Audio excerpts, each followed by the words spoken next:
ಗುರ್ಲಾಪುರ ಕ್ರಾಸ್ನಲ್ಲಿ ರೈತರಿಂದ ಬೃಹತ್ ಪ್ರತಿಭಟನೆಯನ್ನ ಮಾಡಲಾಗ್ತಾ ಇದೆ.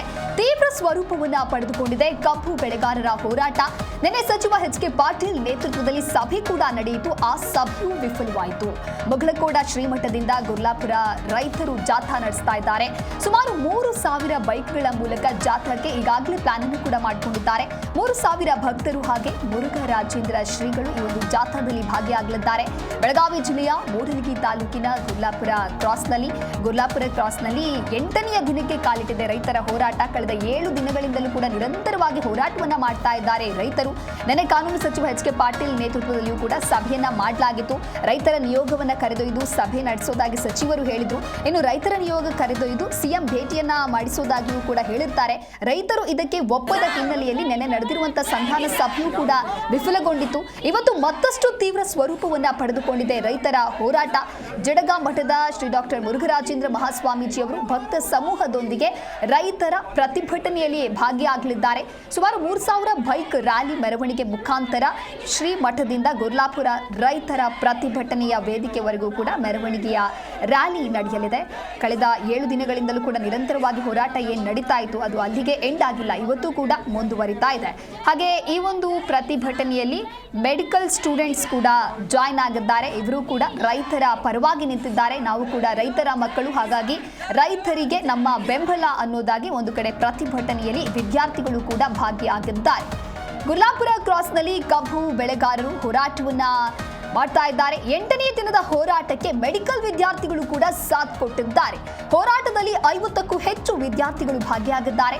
ಮೂಡಲಗಿಯ ಆರೋಗ್ಯ ಮೆಡಿಕಲ್ ಕಾಲೇಜಿನ ವಿದ್ಯಾರ್ಥಿಗಳಿವರು ರೈತರ ಪರವಾಗಿ ನಿಲ್ಲುತ್ತೇವೆ ಅಂತ ವಿದ್ಯಾರ್ಥಿಗಳು ಹೇಳ್ತಾ ಇದ್ದಾರೆ. ಈ ಕುರಿತಂತೆ ಮತ್ತಷ್ಟು ಮಾಹಿತಿಯನ್ನ ನೀಡಲಿದ್ದಾರೆ ನಮ್ಮ ಪ್ರತಿನಿಧಿ ಶ್ರೀಧರ್. ಲೈವ್ನಲ್ಲಿ ಜಾಯ್ನ್ ಆಗ್ತಾ ಇದ್ದಾರೆ.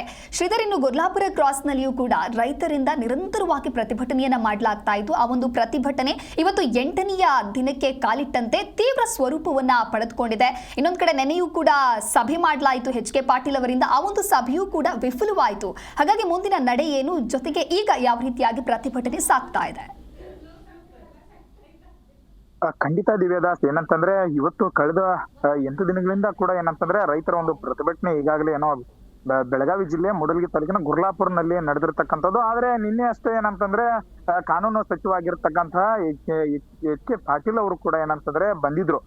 ಬಂದು ಏನಂತಂದ್ರೆ ಅವರು ಏನು ರೈತರ ಸಮಸ್ಯೆಯನ್ನ ಕೇಳಿ, ಜೊತೆಗೆ ಅವರು ರೈತರು ಏನಂತಂದ್ರೆ ಒಂದು ಕಬ್ಬಿನ ಬಿಲ್ ಒಂದೇ ಕೇಳಿಲ್ಲ, ಅವರ ಬೇಡಿಕೆಗಳು ಏನೇನಿದ್ವು ಒಂದು 8 ಬೇಡಿಕೆಗಳನ್ನ ರೈತರು ಅವ್ರ ಮುಂದೆ ಇಟ್ರು. ಆ ಸಂದರ್ಭದಲ್ಲಿ ಅವ್ರು ಏನಂತಂದ್ರೆ ಇಲ್ಲ, ಈ 8 ಬೇಡಿಕೆಗೆ ನಾನು ನಿರ್ಧಾರ ತೆಗೆದುಕೊಳ್ಳಲು ಆಗಲ್ಲ, ನಾನು ಇವತ್ತು ಸಭೆಯನ್ನ ಮಾಡ್ತೀವಿ, ಮುಖ್ಯಮಂತ್ರಿಯ ಜೊತೆಗೆ ನಾವು ಎಲ್ಲರೂ ಚರ್ಚೆಯನ್ನ ಮಾಡ್ತೀವಿ, ಜೊತೆಗೆ ಚರ್ಚೆಯನ್ನ ಮಾಡಿ ನಂತರ ಆ ಸಭೆಯಲ್ಲಿ ತೀರ್ಮಾನವನ್ನ ತೆಗೆದುಕೊಳ್ತೀವಿ ಅಂತ ಹೇಳಿ ಈಗಾಗಲೇ ಏನಂತಂದ್ರೆ ನಿನ್ನೆ ಕಾನೂನು ಸಚಿವರು ಗುರ್ಲಾಪುರ್ನಲ್ಲಿ ಹೇರ್ತಕ್ಕಂಥದ್ದು.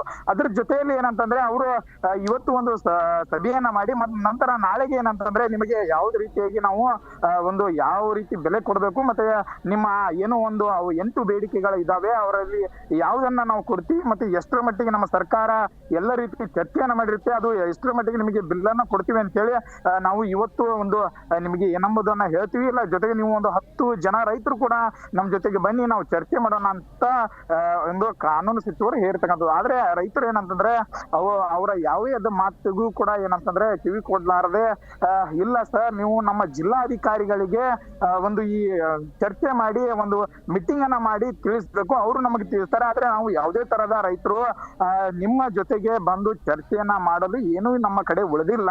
ಯಾಕಂದ್ರೆ 8 ದಿನಗಳಿಂದ ನಾವು ಪ್ರತಿಭಟನೆ ಮಾಡ್ತಾ ಇದೀವಿ, ಆದ್ರೂ ಕೂಡ ನಿಮ್ಮ ಸರ್ಕಾರ ಕಣ್ಮುಚ್ಚಿ ಕುಳಿತಾ ಇದೆ. ರೈತರಿಗೆ ಏನಂತಂದ್ರೆ ಒಂದು ಬಿಸಿಲು ಅನ್ಲಾರ್ದೆ, ಮಳೆ ಅನ್ಲಾರ್ದೆ, ಒಂದು ನಡು ರಸ್ತೆಯಲ್ಲಿ ಕೂತು ಪ್ರತಿಭಟನೆ ಮಾಡಿದ್ರು ಕೂಡ ನಿಮ್ಮ ಸರ್ಕಾರ ಇಲ್ಲೇ ಒಂದ್ ಕಡೆ ಕಣ್ಮುಚ್ಚಿ ಕೂತಿದೆ. ಯಾಕಂದ್ರೆ ರೈತರೇ ಬೇಡ ಅನ್ನೋ ಪರಿಸ್ಥಿತಿ ನಿಮ್ಮ ಸರ್ಕಾರದು ಅಂತ ಹೇಳಿ ಈಗಾಗಲೇ ಏನು ನಿನ್ನೆ ಕೂಡ ರೈತರು ಒಂದು ವಾಗ್ದಾಳಿಯನ್ನ ಮಾಡಿರ್ತಕ್ಕಂಥದ್ದು. ಅದ್ರ ಜೊತೆಗೆ ಅವರು ಕಾನೂನು ಸಚಿವರು ಏನು ಎಲ್ಲ ಮುಗಿಸ್ಕೊಂಡು ಹೋಗೋ ಸಂದರ್ಭದಲ್ಲಿ ರೈತರು ಅವರ ಕಾರಿಗೆ ಒಂದು ಅಡ್ಡಾಗಿ ಮಲ್ಲಿಕೊಂಡು ಒಂದು ಗಲಾಟೆ ಕೂಡ ನಡೆದಿತ್ತು ಅಂತ ಹೇಳ್ಬೋದು. ಜೊತೆಗೆ ಆ ಗಲಾಟೆ ಸಂದರ್ಭದಲ್ಲಿ ಪೊಲೀಸರು ಕೂಡ ನೂಕಾಟ ರೈತರ ನಡುವೆ ಪೊಲೀಸರ ನಡುವೆ ನೂಕಾಟ ಕೂಡ ಆಯ್ತು.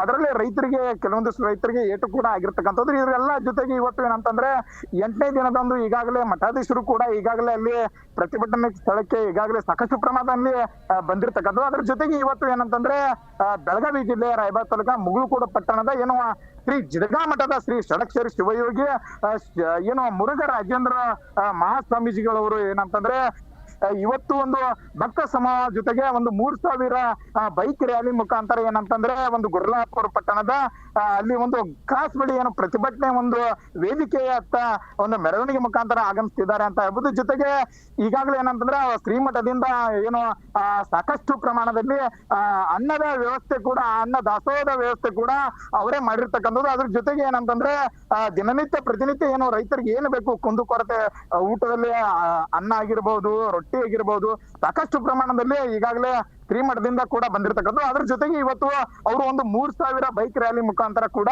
ಒಂದು ಪ್ರತಿಭಟನೆಗೆ ಆಗಮಿಸ್ತಿದ್ದಾರೆ. ಅದ್ರ ಜೊತೆಗೆ ಇವತ್ತು ಒಂದು ಸಂಪುಟ ಸಭೆ ಕೂಡ ಇರ್ತಕ್ಕಂಥದ್ದು. ಅದ್ರ ಜೊತೆಗೆ ರೈತರ ಬಗ್ಗೆ ಯಾವ್ಯಾವ ರೀತಿಯಾಗಿ ಚರ್ಚೆಯನ್ನ ಮಾಡ್ತಾರೆ, ಮತ್ತೆ ಯಾವ ರೀತಿಯಾಗಿ ಒಂದು ಎಲ್ಲರೂ ನಿರ್ಣಯವನ್ನ ಕೈಗೊಳ್ಳುತ್ತಾರೆ, ಮತ್ತೆ ರೈತರ ಪ್ರತಿಭಟನೆ ಇವತ್ತು ಗುರ್ಲಾಪುರ್ನಲ್ಲಿ ಲಾಸ್ಟ್ ಆಗಿರ್ತಕ್ಕಂಥದ್ದು. ನಾಳೆಗೆ ರೈತರು ರಾಷ್ಟ್ರೀಯ ಹೆದ್ದಾರಿಗೆ ಇರ್ತೇವೆ ಅಂತೇಳಿ ಈಗಾಗಲೇ ಎಚ್ಚರಿಕೆಯನ್ನ ಕೊಟ್ಟಿರ್ತಕ್ಕಂಥದ್ದು. ಆದ್ರೆ ನಾಳೆ ರೈತರು ಮುಂಜಾನೆ ಏನಂತಂದ್ರೆ ರಾಷ್ಟ್ರೀಯ ಹೆದ್ದಾರಿಗೆ ಇಳಿದಿರ್ತಾರೆ ಅನ್ನುವ ಮಾಹಿತಿ ಕೂಡ ಈಗಾಗಲೇ ಲಭ್ಯ ಆಗಿರ್ತಕ್ಕಂಥದ್ದು. ಜೊತೆಗೆ ಈಗಾಗಲೇ ಏನೋ ರೈತರ ಪರ ನಾವು ಜಿ ನ್ಯೂಸ್ ಏನಂತಂದ್ರೆ ಒಂದು ಅವರ ಜೊತೆ ಮಾತುಕತೆ ಮಾಡಿದಾಗ ರೈತರು ಕೂಡ ಏನು ಒಂದ್ ಕಡೆ ಏನಂತಂದ್ರೆ ತುಂಬಾ ಒಂದು ಆಕ್ರೋಶದಿಂದ ಒಂದು ಮಾತನ್ನ ವ್ಯಕ್ತಪಡಿಸ್ತಿದ್ದಾರೆ ಅಂತ ಹೇಳ್ಬೋದು. ಯಾಕಂತಂದ್ರೆ ಸರ್ಕಾರದವರು ಇಲ್ಲಿಯವರೆಗೂ ಕೂಡ ನಮ್ಮ ಸ್ಪಂದನೆಗೆ ಸ್ಪಂದಿಸಿಲ್ಲ. ಜೊತೆಗೆ ನಾವು ಮುಂದಿನ ಪ್ರಮಾಣದಲ್ಲಿ ಇದು ಹಿಂಗೆ ನಡೆದ್ರೆ ನಾವು ನಾಳೆ ರಾಷ್ಟ್ರೀಯ ಹೆದ್ದಾರಿಯನ್ನ ಬಂದ್ ಮಾಡ್ತೀವಿ.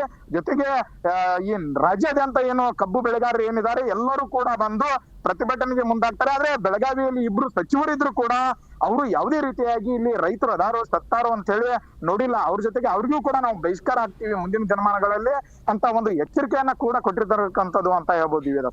ಓಕೆ, ಥ್ಯಾಂಕ್ ಯು ಶ್ರೀಧರ್ ನಿಮ್ಮೆಲ್ಲ ಮಾಹಿತಿಗಾಗಿ.